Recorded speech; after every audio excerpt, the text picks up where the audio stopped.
A woman's hand is trembling. Not from cold. Not from fear of flying. From what she's reading. A medical report. 3 letters stamped in red across the top. HIV positive. May 15th, 2015. Dubai. 3:47 in the afternoon. A 27-year-old flight attendant from Manila just found out she was dying. And the man who gave her this death sentence? His name is engraved in gold on a children's hospital wing 3 miles away. Let that sink in for a second. A billionaire. A philanthropist. A man celebrated on stages across the Emirates for empowering women. And behind closed doors? A predator who had been doing this for years. She was not the first woman he destroyed. And if she stayed silent, she would not be the last. But here is what he did not know about Rosalie Domingo. She was not going to disappear quietly. She was going to dig. She was going to search. She was going to find the others. And what she discovered in encrypted messages, deleted posts, and memorial pages would lead her to 3 other women. 3 other victims. 3 other lives completely erased. Together, they were about to expose a secret that would shatter one of Dubai's most powerful families. 47 women, 1 predator, and a flight attendant from the Philippines who refused to stay silent. Welcome to Mind True Crime Mysteries. Real people, real crimes, real consequences. Because every story matters, and silence never protects the innocent. It only protects the guilty. Stay with me, because what happens next will leave you speechless. Before we go any further, I need you to hear this. As an investigative reporter covering stories just like this one, I can tell you that the most powerful weapon against injustice is exposure. And exposure only happens when people are paying attention. So if you are someone who believes the truth should never be buried, you are exactly who this channel was built for. I dig into cases the world forgot. I follow the evidence the powerful tried to erase. And I bring you stories that deserve to be told. You are in the right place. Now, let us go back to where this all began. Before Rosalie Domingo ever set foot in Dubai, she was just a daughter trying to save her family. Manila, Philippines. October 2013. She is standing in line at a Western Union remittance center in Quezon City, clutching a withdrawal slip for 8,000 pesos. About $170. It is everything she has saved from 3 months of working the graveyard shift at a call center. Then her phone rings. It is her younger sister, Tessie. Did you send the money yet? My tuition is due tomorrow. Rosalie glances at her bank balance. 6,847 pesos. Tessie's tuition is 12,000. If she sends everything, she will not have enough for rent. But Tessie is in her 2nd year of nursing school. She is the smart one, the one who is going to make it out. So Rosalie lies. More is coming, Tess. I promise. The fear that keeps Rosalie awake at night has a name. Tito Rodel, the neighborhood loan shark. In January 2014, her father had borrowed 280,000 pesos from him to cover medical bills after Rosalie's mother's gallbladder operation. 20% interest. Monthly. That is not a loan. That is a trap designed to swallow a family whole. One afternoon, Rosalie comes home to find Tito Rodel already sitting in their living room. Her father's head is down. The thread in the room is thick enough to choke on. Mang Ernesto, we have been very patient. Your daughter in the call center? She is sending money, yes? Because if the payments stop, we will have to take the jeepney. That night, Rosalie applies for a job with Emirates Airlines. The salary, if she gets hired, is triple what she earns at the call center. Enough to cover Tito Rodel. Enough to keep Tessie in school. She gets the acceptance letter in February 2014 that the day before she leaves for Dubai, she is in the duty-free section of Ninoy Aquino International Airport, killing time. She picks up a lipstick. Deep red. 600 pesos. She holds it for a long moment, imagining what it would feel like to buy something just for herself. She brings it to the counter. The cashier rings it up. Then she thinks about Tessie's tuition, about the interest payment due next week, about her father's face when Tito Rodel stood in their living room. She hands the lipstick back. I am sorry. I changed my mind. The guilt of wanting something for herself is unbearable. That is who Rosalie is. That is the woman Dubai is about to swallow. March 2014. Dubai International Airport. When Rosalie steps off the plane, the heat hits her like a wall. She is here on an employment visa sponsored by Emirates Airlines. It is called the kafala system. What that means is her legal right to stay in the UAE is tied entirely to her employer. No sponsor, no visa. No visa, deportation. She cannot quit without permission. She cannot change jobs without a release letter. If Emirates decides tomorrow they do not want her, she has 30 days to leave. She is not just an employee. She is tethered. And powerful men in this city know exactly how to use that against women like her. Her first international flight is London to Dubai. Business class service. That is where she meets Sheikh Amira al-Rashid. Amira is elegant in the way only very wealthy women can be. Custom-tailored abaya. Understated jewelry. She orders tea with precise instructions. Earl Grey, no sugar, lukewarm.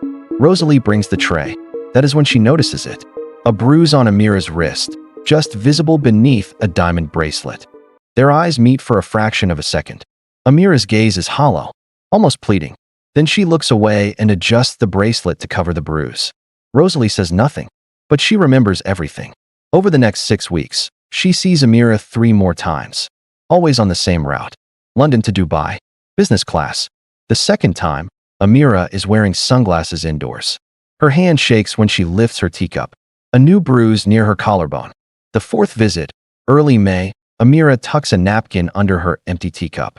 Written in elegant script, a phone number, and 2 words below it. If needed. 2 months later, Rosalie receives a text from an unknown number.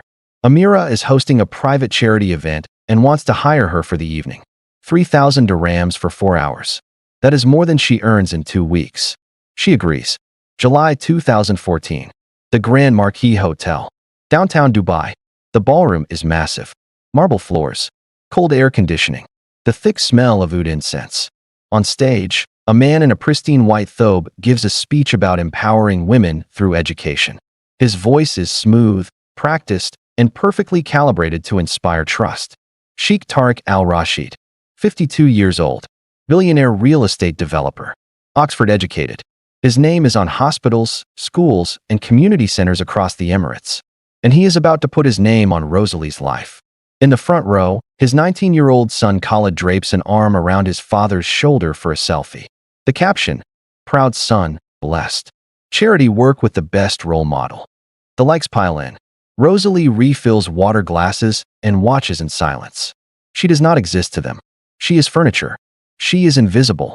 And that invisibility, she will soon realize, is exactly what made her a target. After the gala, riding the metro back to her shared apartment in Dara, she cannot stop thinking. Why does a woman who is everything keep summoning her? Why does Amira look so afraid in her own home? She is about to find out. September 2014. Al Burshad District. Amira's villa behind high walls and security gates. Rosalie is invited for what Amira calls a private lunch. The dining room overlooks a manicured garden with imported palm trees and a fountain that runs all day in a city built on desert. But Rosalie is not looking at the luxury. She is looking at Amira's sleeves. New bruises. Faint fingerprints on her forearm. When Rosalie's hand accidentally brushes hers, Amira flinches. Finally, Amira speaks. He gets difficult sometimes. My husband. When he is stressed. If you could just be there sometimes. Keep him occupied. Keep him calm. She slides an envelope across the table. Inside, enough cash to clear half of Rosalie's father's debt to Tito Rodell. I cannot. Rosalie starts. You can, Amira interrupts. You are alone here. No family, no connections. You work for an airline that can replace you tomorrow. You send money home every month, and it is never enough. I know because I have watched you. Rosalie does not take the envelope that day, but she does not leave it behind either. 2 weeks later, the offer comes directly from Sheikh Tariq al-Rashid. A black Mercedes arrives at her building. The driver does not speak. The Marina apartment lobby looks like a 5-star hotel, and the concierge nods at Rosalie the way someone nods when they have seen this before. Young women arriving alone in the evening. Tariq answers the door himself.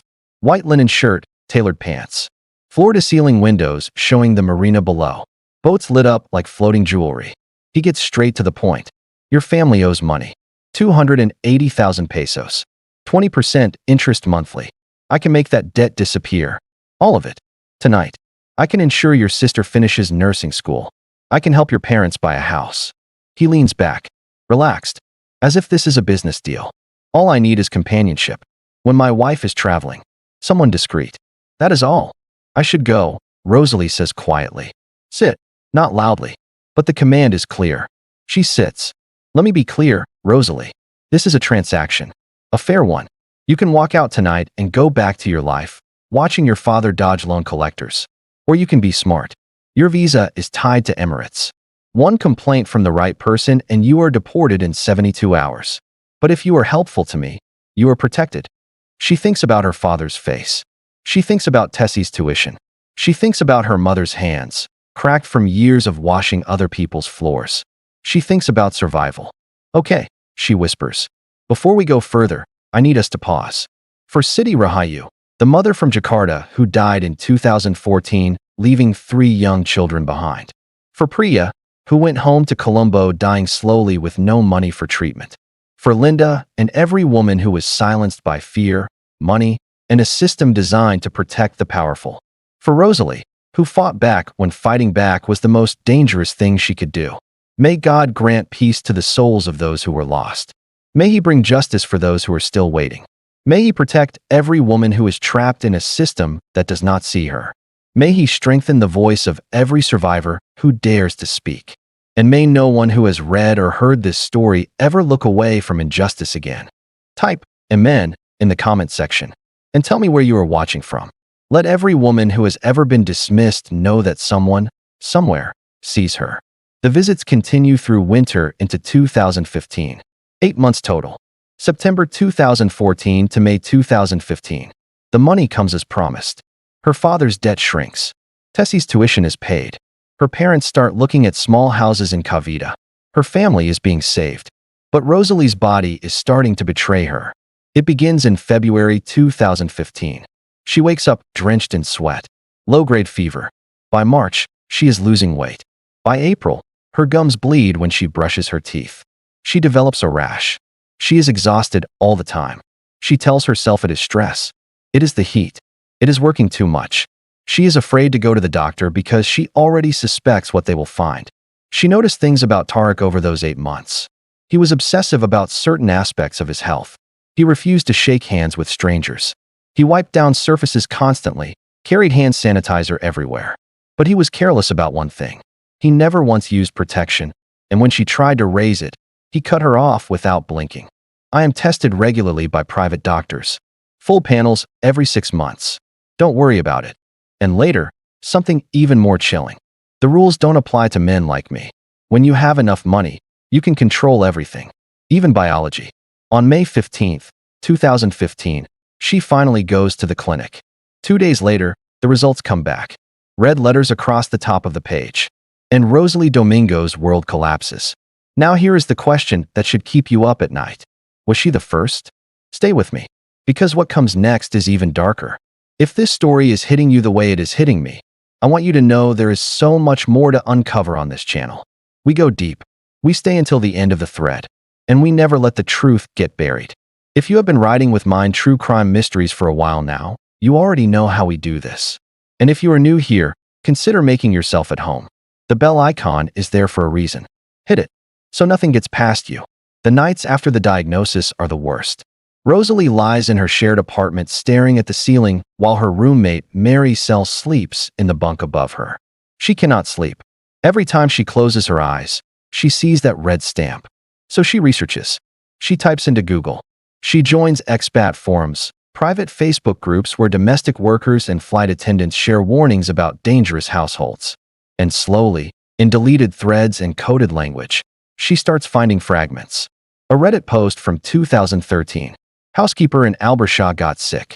Deported. Family paid off to stay quiet. A blog post from 2012.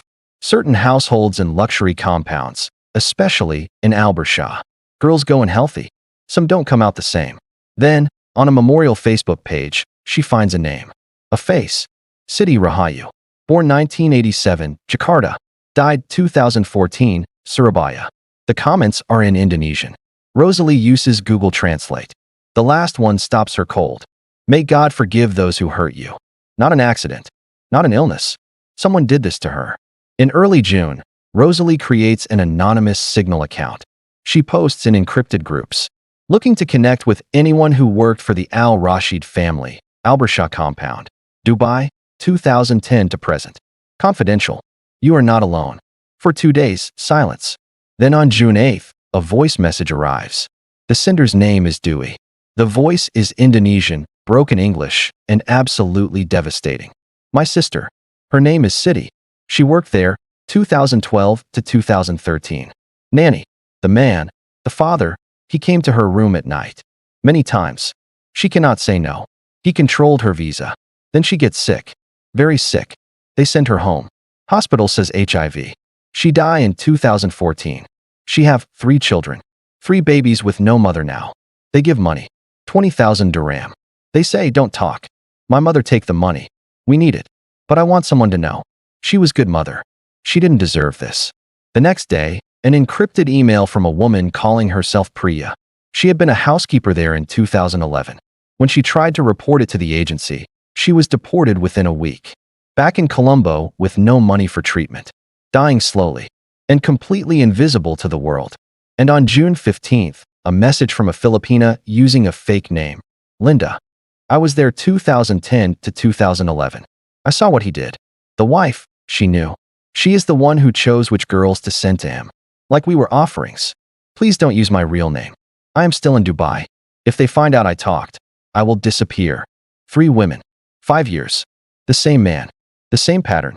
Abuse, infection, deportation, silence. Do you want to know what happened when Rosalie took all of this to the police? I need you to keep watching. Because this part will make your blood run cold. June 20th, 2015. Rosalie takes a taxi to Dubai police station, dressed in her Emirates uniform. She carries a folder of printed screenshots, email exchanges, and the timeline she has constructed over months. For 90 minutes, she tells the detective everything. The arrangement. The lack of protection. The diagnosis. The other women. The pattern. He takes notes. He is professional. He gives her a case reference number. We will look into this. These cases involving prominent families are complicated. But we have your statement on record. She walks out feeling something she has not felt in weeks. Hope. She does not know yet that within 48 hours, her visa will be flagged. She does not know that Emirates will receive a call from someone in government relations. She does not know that in Dubai, reporting powerful men does not start investigations. It starts deportations. June 22nd. Emirates crew scheduling calls. Mandatory HR meeting the next morning. No explanation. The HR officer is a British woman in her 50s. Perfectly professional. She slides a paper across the desk. It is Rosalie's Philippine bank statement. Large deposits highlighted in yellow. These deposits don't match your Emirates salary. Gifts totaling over 60,000 dirhams in 8 months. Emirates has zero tolerance for visa fraud. Your employment is terminated effective immediately. You have 72 hours to arrange departure from the UAE. 48 hours. That is all it took from filing a police report to losing her job and her legal right to stay in the country. The kafala system worked exactly as designed. Rosalie went back to the police station. The detective looked uncomfortable. He told her that without physical evidence directly linking Sheikh al-Rashid to the transmission, there were insufficient grounds. The medical records from the other women were in different countries. It would require international cooperation. She went to the Philippine embassy. The officer sighed. Without criminal charges filed in the UAE, there is nothing we can do from here. I am not saying it is right. I am saying the system does not protect women like you. It protects men like him. I am sorry. Then her phone rang. Unknown number. Amira. What did you do? He knows you went to the police. You stupid girl. Do you have any idea what you have done? You knew, Rosalie said, shaking. You sent me to him. You sent Siti. You sent Priya. How many others, Amira? Silence. Then Amira's voice, barely a whisper. I was protecting myself. If I did not give him someone else, he would have. She stopped. You need to leave Dubai? Tonight. Not in 72 hours. Tonight. There are people who make problems disappear in this city. The line went dead. For the first time since the diagnosis, Rosalie felt real, physical terror. If you are still here, I know why. You are not the kind of person who looks away. You are the kind of person who stays until the end, who demands the whole truth, who refuses to let stories like Rosalie's disappear into silence. That is exactly the kind of person this community was built for. Drop a comment right now. Tell me what shocked you most so far. And if you know someone who needs to hear this story, share it. Because every share is another set of eyes that cannot unsee the truth. She books the earliest flight to Manila. Packs what she can. Withdraws 14,000 dirhams, everything she has access to. That night, she does not sleep. At the airport, she hands over her passport, watches the agent screen for alerts. The deportation order has not hit the system yet. She gets her boarding pass. Security. Immigration. The officer stamps her exit without a second glance. She is through.